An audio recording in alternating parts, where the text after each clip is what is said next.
ഇതിനകത്ത് നമ്മളിന്ന് നോക്കുന്ന പോർഷൻ എന്ന് വെച്ചാൽ എക്സലിലെ ഓരോ മൗസ് പോയിൻ്ററുകളെ പറ്റിയിട്ടാണ്. നമുക്ക് എക്സലിൽ പല മൗസ് പോയിൻ്ററുകൾ യൂസ് ചെയ്ത് പല കാര്യങ്ങൾ ചെയ്യാൻ പറ്റും. അത് എന്തൊക്കെയാണെന്നാണ് നോക്കുന്നത്. ആദ്യം വരുന്നത് നമ്മുടെ നോർമലി നമ്മൾ എക്സൽ സ്റ്റാർട്ട് ചെയ്യുമ്പോൾ നമ്മുടെ ഇതിലുണ്ടാകുന്ന മൗസ് പോയിൻ്ററാണ്, നമ്മുടെ കഴ്സറാണ് ഇത്. അതെന്തിനാന്ന് വെച്ചാൽ സെലക്ടിങ് സെൽസ് സെലക്ട് ചെയ്യാൻ വേണ്ടിയിട്ടാണ്. നമുക്കിപ്പോൾ ഈ സെല്ല് വേണം എന്നുണ്ടെങ്കിൽ നമ്മൾ നോർമലി സെലക്ട് ചെയ്യണം. നമുക്ക് മൾട്ടിപ്പിൾ സെല്ലുകൾ സെലക്ട് ചെയ്യണം എന്നുണ്ടെങ്കിൽ നമുക്ക് ക്ലിക്ക് ചെയ്തിട്ട് ഡ്രാഗ് ചെയ്യാൻ പറ്റും. ക്ലിക്ക് ചെയ്തുകൊണ്ട് ഡ്രാഗ് ചെയ്യുമ്പോഴത്തേക്കും നമുക്ക് മൾട്ടിപ്പിൾ സെൽസ് സെലക്ട് ചെയ്യാൻ പറ്റും. അപ്പം അതിന് വേണ്ടിയിട്ട് യൂസ് ചെയ്യുന്നതാണ് ഈ കഴ്സർ, സെലക്ടിങ് സെൽസ്. അതിന് വേണ്ടിയിട്ട് യൂസ് ചെയ്യുന്നതാണ് ഈ ഫസ്റ്റ് കഴ്സർ എന്ന് പറയുന്നത്. രണ്ടാമത് വരുന്നത് ഐ ബീം എന്ന് പറയുന്നതാണ്. അത് എന്തിനാന്ന് വെച്ചാൽ നമുക്ക് എഡിറ്റ് ചെയ്യാൻ വേണ്ടിയിട്ട്, നമ്മൾ എന്തെങ്കിലും ടെക്സ്റ്റ് ടൈപ്പ് ചെയ്തത് എഡിറ്റ് ചെയ്യാൻ വേണ്ടിയിട്ടൊക്കെ ആയിട്ടാണ് ആ കഴ്സർ യൂസ് ചെയ്യുന്നത്. ഇപ്പോൾ നമുക്കിവിടെ നോർമലി ടൈപ്പ് ചെയ്യണം എന്നുണ്ടെങ്കിൽ, ഇപ്പോൾ ഞാൻ ടൈപ്പ് ചെയ്തു, ഇതിനിടയിൽ നമുക്ക് എന്തെങ്കിലും ഒരു എററോ അല്ലെങ്കിൽ എന്തെങ്കിലും എഡിറ്റിംഗ് വേണമെന്നുണ്ടെങ്കിൽ നമ്മൾ ആ പോർഷനിൽ കൊണ്ടുപോയിട്ട് ഡബിൾ ക്ലിക്ക് ചെയ്ത് കഴിഞ്ഞാൽ നമുക്ക് ഈ ഐ ബീം കഴ്സർ വരും. നമുക്ക് അവിടെ നമുക്ക് എഡിറ്റ് ചെയ്യാം, നമുക്ക് ആവശ്യമുള്ളതുപോലെ എഡിറ്റ് ചെയ്യാൻ പറ്റും. അതിന് വേണ്ടിയിട്ടാണ് ഈ ഐ ബീം കഴ്സർ യൂസ് ചെയ്യുന്നത്. ഐ ബീം എന്ന് പറയുമ്പോൾ ഈ കഴ്സർ.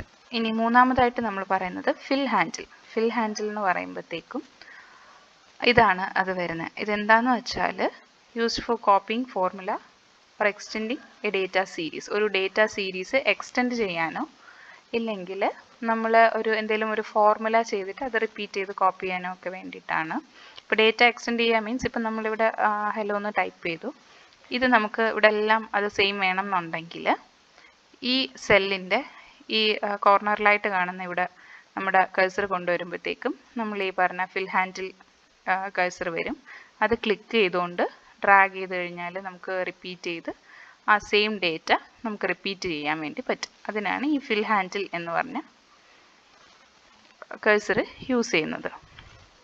നമ്മളൊരു ടെക്സ്റ്റ് ടൈപ്പ് ചെയ്ത് വെച്ചിട്ട് ഇപ്പം നമുക്ക് അത് തന്നെയാണ് സെയിം വേണ്ടത്. ഇപ്പം നമ്മൾ ഇവിടെ 1 എന്ന് ടൈപ്പ് ചെയ്ത് നമുക്ക് ഇവിടെ താഴോട്ട് മൊത്തം 1 ആണ് വേണ്ടതെന്നുണ്ടെങ്കിൽ ആ ടൈപ്പ് ചെയ്ത് സെലക്ട് ചെയ്യുക, അതിൻ്റെ കോർണറിൽ ഉള്ള സ്ക്വയർ അത് സെലക്ട് ചെയ്ത് ക്ലിക്ക് ചെയ്ത് ഡ്രാഗ് ചെയ്ത് കഴിഞ്ഞാൽ റിപ്പീറ്റ് ചെയ്യാൻ പറ്റും.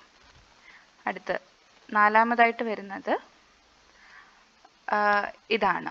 ഇതെന്തിനാന്ന് വെച്ചാൽ നമുക്ക് റോയോ കോളമോ ഫുള്ളായിട്ട് സെലക്ട് ചെയ്യാൻ വേണ്ടിയിട്ടാണ് അത് യൂസ് ചെയ്യുന്നത്. റോയോ കോളമോ ഫുള്ളായിട്ടും സെലക്ട് ചെയ്യാൻ വേണ്ടിയിട്ടാണ് വരുന്നത്. അതായത് ഇപ്പോൾ നമുക്ക് ഈ ഒരു റോ ഫുൾ സെലക്ട് ചെയ്യണം, ഈ 1 എന്ന് പറയുന്ന റോ ഫുൾ സെലക്ട് ചെയ്യാനായിട്ട് നമ്മൾ ഈ 1ൽ മൗസ് പോയിൻ്റർ കൊണ്ട് വയ്ക്കുമ്പോഴത്തേക്കും നമുക്ക് അവിടെ വച്ച് ക്ലിക്ക് ചെയ്യുമ്പോഴത്തേക്കും നമുക്ക് അത് സെലക്ട് ചെയ്യാനായിട്ട് പറ്റും. ഇപ്പം നമുക്ക് എ എന്ന് പറയുന്ന കോളം ഫുൾ സെലക്ട് ചെയ്യണം എന്നുണ്ടെങ്കിൽ എയിൽ കൊണ്ട് ജസ്റ്റ് ക്ലിക്ക് ചെയ്ത് കഴിഞ്ഞാൽ അത് ഫുൾ നമുക്ക് സെലക്ട് ആവും, താഴെ ഫുള്ളും നമുക്ക് സെലക്ട് ആവും. റോ ആണ് സെലക്ട് ചെയ്യേണ്ടതെന്നുണ്ടെങ്കിൽ ഇപ്പോൾ നമുക്ക് 13 എന്ന് പറയുന്ന റോ സെലക്ട് ചെയ്യണം എന്നുണ്ടെങ്കിൽ അതിൽ കൊണ്ടുവച്ച് ക്ലിക്ക് ചെയ്ത് കഴിഞ്ഞാൽ നമുക്കത് ഫുൾ സെലക്ട് ചെയ്യാൻ പറ്റും. അതിന് വേണ്ടിയിട്ടാണ് ഈ കഴ്സർ യൂസ് ചെയ്യുന്നത്, ഈ മൗസ് പോയിൻ്റർ യൂസ് ചെയ്യുന്നത്. പിന്നെ വരുന്ന രണ്ടെണ്ണം നമുക്ക് ഇപ്പം കോളത്തിൻ്റെ ആണെങ്കിൽ വിഡ്ത്ത് കൂട്ടാനും റോയുടെ ആണെങ്കിൽ ഹൈറ്റ് കൂട്ടാനും വേണ്ടിയിട്ടുള്ള രണ്ട് മൗസ് പോയിൻ്ററുകളാണ്.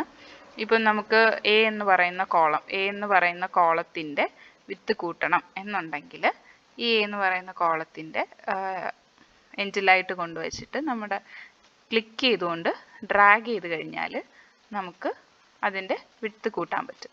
നമ്മൾ ഈ മൗസ് പോയിൻ്റർ എ എന്ന് പറയുന്ന അതിൻ്റെ എൻഡിലായിട്ട് കൊണ്ടുവയ്ക്കുമ്പോഴത്തേക്കും നമ്മുടെ മൗസ് പോയിൻ്റർ ചേഞ്ച് ആവും. ഈ പറഞ്ഞ കോളം ഹെഡിങ് അല്ലെങ്കിൽ റോ ഹെഡിങ് അതിൻ്റെ അവിടെ കൊണ്ട് വയ്ക്കുമ്പോഴത്തേക്കും നമുക്കതിൻ്റെ കഴ്സർ ചേഞ്ച് ആവും. അതിനനുസരിച്ചിട്ട് നമുക്കത് മൂവ് ചെയ്ത് അതിൻ്റെ വിഡ്ത്ത് കൂട്ടാൻ പറ്റും. റോയുടെ ഹൈറ്റ് കൂട്ടാനാണെങ്കിൽ നമുക്ക് സെലക്ട് ചെയ്ത് ഡ്രാഗ് ചെയ്ത് കഴിഞ്ഞാൽ ഹൈറ്റ് കൂട്ടാനും പറ്റും.